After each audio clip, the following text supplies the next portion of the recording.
في أواخر القرن الثالث للهجرة كانت إفريقية اللي هي تونس حاليا بالطبيعة تحت حكم الأغالبة. بعد الحكم الأغلبي قامت الدولة العبيدية وخذت القيروان عاصمة لها. وقتها كان المذهب المالكي هو السائد، والعلماء المالكية هم أصحاب النفوذ في المجتمع.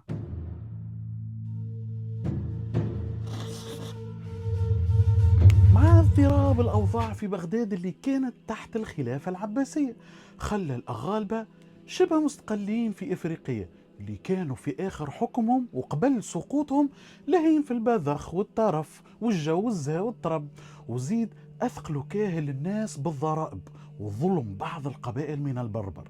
من الآخر جمعوا كل عوامل السقوط والانهيار. بالطبيعة نتيجة لذلك الكل ظهرت في أطراف الدولة متاعهم بوادر التمرد. وصف ابن خلدون أواخر عهد الأغالبة بقوله في كتاب العبر: ولما تناسلت الدولة في بني الأغلب وتهدل من كان منها في النعيم والترف، غلب عليهم الفساد في الجباية والسياسة، فشك الناس جورهم واضطرب أمرهم ودب الضعف في سلطانهم. في الفترة هذيك كانت في المشرق دعوة باطنية تعمل في الخفاء اللي هي الدعوة الإسماعيلية، اللي انشقت على الشيعة الإمامية بعد وفاة جعفر الصادق رحمه الله. الدعوة هذه خذت من سلمية في الشام مركز لها ولزعيمها عبيد الله بن الحسين اللي باش يتسمى بعد بالمهدي، ومن سلمية بدا يبعث في الدعاة متاعه في مشارق ومغارب أرض ربي. يقول المقريزي: وكان الإمام عبيد الله في سلمية قد بعث دعاته إلى سائر البلاد، فانتشرت دعوتهم في اليمن وخراسان والمغرب، وكان منهم أبو عبد الله الشيعي. كان أبو عبد الله الحسين بن أحمد الشيعي من أبرز دعاة الإسماعيلية، واللي تعرفهم بعد في الكتب التاريخية باسم أبو عبد الله الداعي، ببساطة لأنه كان داعي للعقيدة الإسماعيلية الشيعية. خرج من المشرق إلى المغرب متخفي في زي تاجر سنة 280 هجري 893 ميلادي تقريبا.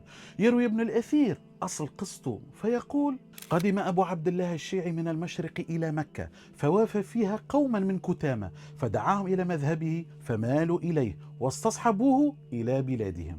ولما تعرف أبو عبد الله الداعي على بعض الناس من قبيلة كتامة رجع معاهم لبلادهم، وكانت قبيلتهم هذه في جبال الجزائر شرق الجزائر حاليا، واستقر في قرية تسمى إكجان، وبدأ منها عمك الداعي هذا ينشر في الدعوة متاعه. صحيح كان أهل كتامة معروفين بالبأس والقوة والشدة، لكن زاد تعبوا برشا من ظلم الأغالبة. هنا لقى فيهم أبو عبد الله الداعي أرض خصبة للدعوة متاعه. أما لوينك أنت؟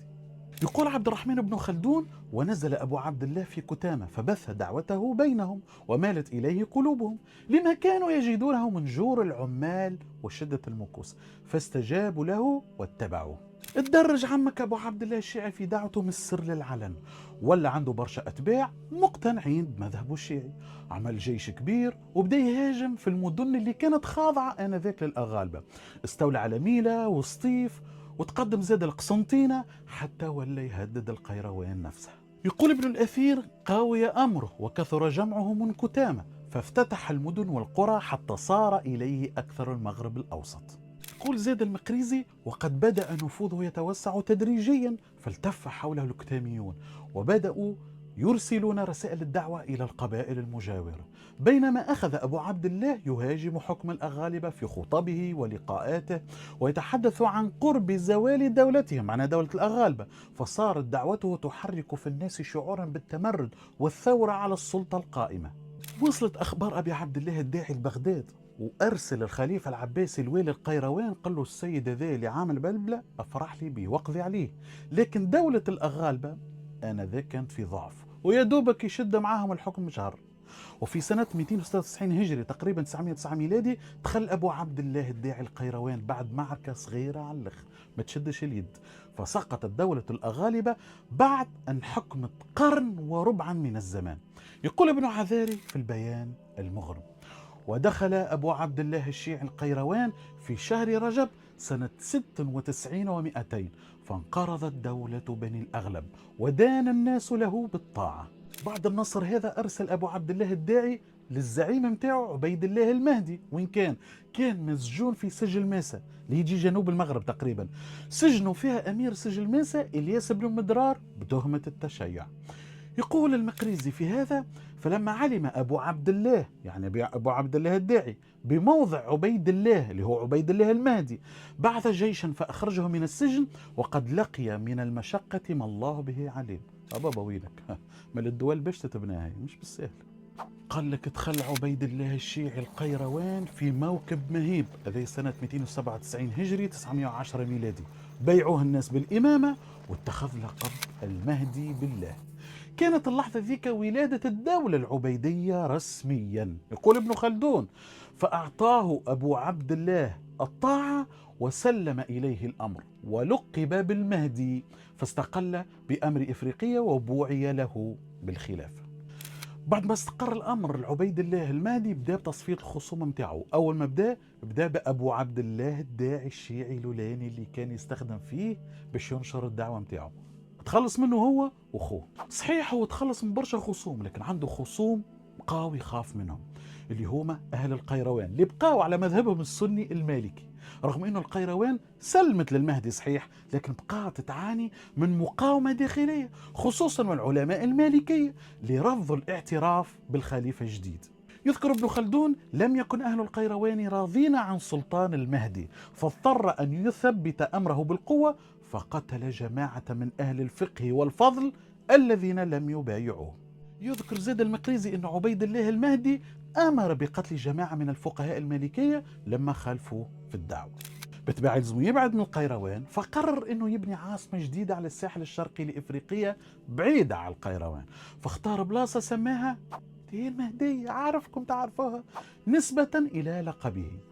يقول لك عمك المقريزي: بنى المهدي مدينة المهدية على ساحل البحر في سنة 303، وجعلها دار ملكه، وأحكم بناءها بسور متين وميناء حصين. حلو.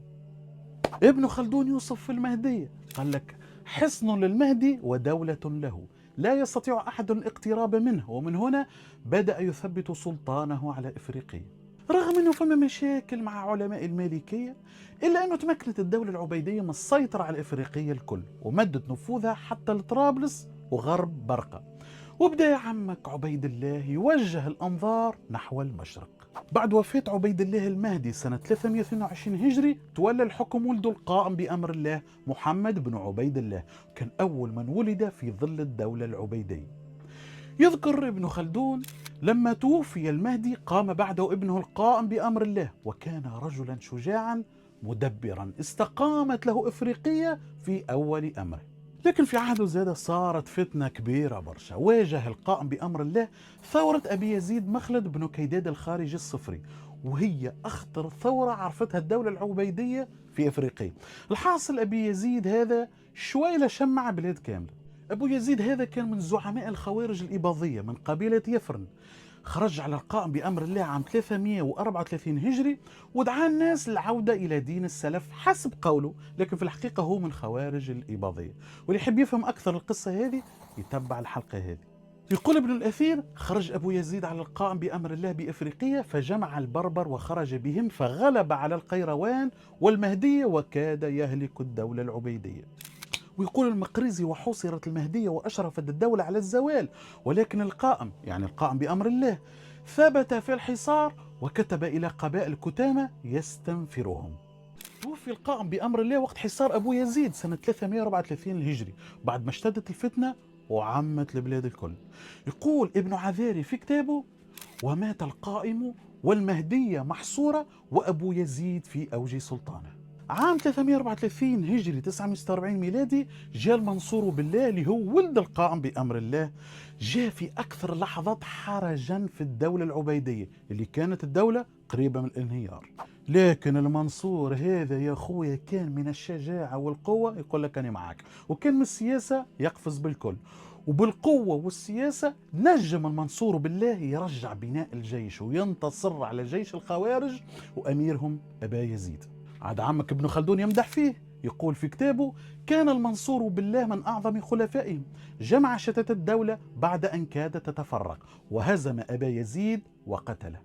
يقول زاد ابن الأثير: قاتل المنصور أبا يزيد قتالا شديدا حتى قتله سنة 35 و300، وأرسل رأسه إلى المهدية. كانت هذيك المعركة الفاصلة في منطقة الأوراس، وهي اللي أنهت خطر الخوارج في إفريقيا ورجعت هيبة الدولة العبيدية. يقول المقريزي في كتابه: وخرج المنصور بنفسه على رأس الجيوش فقتل أبا يزيد واستقامت له البلاد، وأدخل القيروان والمهدية في طاعته. بعد القضاء على الثورة رجع المنصور تنظيم الإدارة والجيش، صلح الطرقات واهتم بإعمار المدن لدمرتها الحرب. يقول ابن خلدون: أعاد المنصور بناء ما خرب وأصلح السبل وجعل الأمن في البلاد، وعمرت إفريقية بعد طول خراب. كما زاد رجع النشاط التجاري مع صقلية وموانئ الدول، ورجع الدولة قوتها. بعد وفاة المنصور بالله عام 341 هجري 953 ميلادي، تولى ولده المعز لدين الله إسماعيل بن منصور، وكان من أذكى وأقوى خلفاء العبيديين على الإطلاق. عمك المقريزي يحكي لنا عليه يقول: وكان المعز لدين الله أعقل الناس رأيا وأفضلهم سياسة وأبعدهم نظرا، وكان غايته نقل الدولة إلى المشرق. في عهده وصلت الدولة العبيدية قمة المجد في إفريقيا، استقرت الأوضاع الداخلية، عم العمران في القيروان والمهدية. بالطبيعة توسعت الجيوش العبيدية إلى برقة وطرابلس وصقلية. ابن خلدون يقول على الفترة ذي العصر الذهبي للدولة العبيدية. قال: كانت إفريقية في عهده كأنها قطعة من الجنة، الطرق آمنة والجباية منتظمة والعمران في أوجه. كان المعز لدين الله هو اللي بدأ فعليا في التحضير لنقل الدولة العبيدية لمصر. من أبرز الجوانب اللي ميزت الحكم العبيدي في إفريقيا هو حركتهم العمرانية الواسعة: أسسوا المدن، رموا الطرقات، شيدوا القصور، الأسوار، المباني. يقول ابن خلدون: عمرت إفريقيا في أيامهم عمارة لم يرى مثلها قبلها، وبنوا المدن والحصون وأحكموا السبل والطرق. المقريزي زاد يقول إنه المهدية في عهدهم ولت درة العمران. المهدية دار ملكهم، وفيها من القصور والدور ما يبهر الأبصار، وبنوا بها المساجد والأسواق والميناء العظيم. حب نطلع على المهدية. ويل ديورانت يقول: لقد شيد الفاطميون في شمال إفريقيا مدنا وموانئ وحصون بتخطيط عمراني مذهل، مما منح الإقليم هوية معمارية جديدة. أحلاها هوية معمارية جديدة. ما كانوش العبيديين يعني مجرد حكام وسياسيين كهو، شجعوا زاد العلماء والأدباء والشعراء صراحة، خاصة اللي انخرطوا في الدعوة الإسماعيلية ولا يحبوا يتقربوا أكثر من البلاط الإسماعيلي.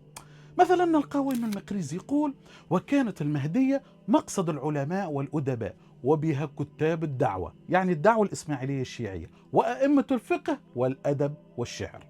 ابن خلدون زاد يقول: كان خلفائهم يحبون العلم والجدال ويستمعون للفقهاء والمتكلمين ويقربون الأدباء. استنى، ومن بين الشعراء في عهدهم ابن هانئ الأندلسي، اللي مدحهم مدح تخاف ليتيح عليك السقف وانت تقرأ فيه. وكان يلقب بمتنبي الغرب. قال في واحدة من القصائد متاعه للمعز لدين الله الفاطمي: ما شئت لا ما شاءت الأقدار، فاحكم أنت الواحد القهار. قال لك هذه مش ستاج الوحش متاع التبندير، لا، هذه الوحش بيدو يبندر. إفريقيا في عهدهم ولات مركز ثقافي انطلقت منه كل البعثات للمغرب والأندلس واليمن، تنشر صحيح الفكر الإسماعيلي، لكنها زاد ساهمت في إحياء الحركة الأدبية في شمال إفريقيا. صحيح قبل انتقال الدولة العبيدية لمصر، إفريقيا ازدهرت بالتقدم العمراني والسياسي والثقافي. حتى المقريزي يقول: استقامت الدولة العبيدية بإفريقيا وصارت قاعدة للبحر وغنية بالمال والعمران. صحيح زاد كان فما برشا ظلم وحمل الناس قهرا على تبني المذهب الشيعي الإسماعيلي، وتنكيل بعلماء المالكية اللي كانوا يعارضوا المذهب الشيعي الدخيل على إفريقيا. مع هذا كانت الدولة العبيدية بلغت ذروة قوتها في إفريقيا من حيث الإدارة، العمران والجيش والثقافة، اللي خلى انتقالها لمصر مش مغامرة عسكرية برك، ولكن زاد خطوة طبيعية كانت مدروسة. يقول ابن خلدون: رأى المعز في إفريقيا قد ضاقت على دعوته، وأن مصر باب المشرق، فبعث جوهر الصقلي لفتحها. وخرج القائد جوهر الصقلي من القيروان على رأس جيش قوامه 100,000 يا بوقل، ودخل مصر بدون معركة كبيرة تذكر سنة 358 هجري 969 ميلادي، بعد انهيار الدولة الإخشيدية. يقول المقريزي: دخل جوهر مصر في شعبان سنة 58 و300، وأمن أهلها وكتب لهم أمانا باسمه وباسم مولاه المعز.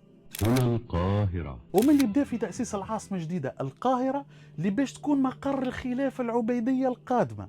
يذكر المقريزي انه في رسالة بعثها جوهر الصقلي للمعز لدين الله الفاطمي يقول له فيها: اني وضعت اساس مدينة الملك وسميتها القاهرة. بعد 4 سنوات من تأسيس القاهرة دخل المعز لدين الله الفاطمي مصر عام 362 هجري 973 ميلادي في موكب مهيب، وكان من أكثر الخلفاء العبيديين حكمة ودهاء. يقول ابن الأثير: ودخل المعز إلى مصر ومعه من الأموال ما لا يحصى، وصار في الناس سيرة حسنة فأحبوه. وفي عهده افتتح الجامع الأزهر ومندراك كمنبر للدعوة الإسماعيلية الشيعية، وأعيد تنظيم الدواوين، وولات مصر مركز للدولة العبيدية بديلة للمهدي. يقول المقريزي: نقلت الدولة إلى القاهرة وجعلت دار الملك فيها وأقيمت بها الجمعة لأول مرة. توفى المعز سنة 365 هجري 975 ميلادي بعد ما ثبت سلطانه على مصر والشام والحجاز، وخلفه في نفس العام ولده العزيز بالله. قال لك العزيز بالله من أنجح خلفاء الدولة العبيدية إداريا وسياسيا، رسخ الأمن والعدل، أظهر التسامح مع المسيحيين واليهود. يقول ابن خلدون: كانت أيام العزيز بالله رخاء وأمنا وكثرة العمارة وأقيم العدل في الرعية. في عهده امتد نفوذ الفاطميين إلى بلاد الشام وصقلية، ولات مصر مركز بحري تجاري، وبدأت الدعوة الفاطمية تنتشر بين قبائل الشام واليمن عبر الدعاة الإسماعيليين. يقول ابن الأثير: غزا جيوشه الروم من غير مرة وبلغت فتوحه أنطاكية. توفي العزيز سنة 386 هجري بعد 21 عام من الحكم، وخلى دولة قوية موحدة لولده الحاكم بأمر الله. تولى الحاكم بأمر الله سنة 386 هجري 996 ميلادي وهو طفل، وهذا أكثر خلفائهم غرابة وتناقض بصراحة. جمع ما بين العلم والرغبة في الإصلاح من جهة، والغلو في المعتقدات متاعه من جهة أخرى. يقول المقريزي في كتابه: كان الحاكم بأمر الله غريب الأطوار، يأمر بالشيء ثم ينهى عنه، ويغلو قوم فيه حتى ألهوه. لكن زاد في عهده هو تأسست دار الحكمة سنة 395 هجري 1005 ميلادي، وهي من أعظم مراكز العلم في التاريخ الإسلامي. يقول المقريزي: أنشأ دار الحكمة وجعل فيها الكتب النفيسة ورتب فيها العلماء والنساخ.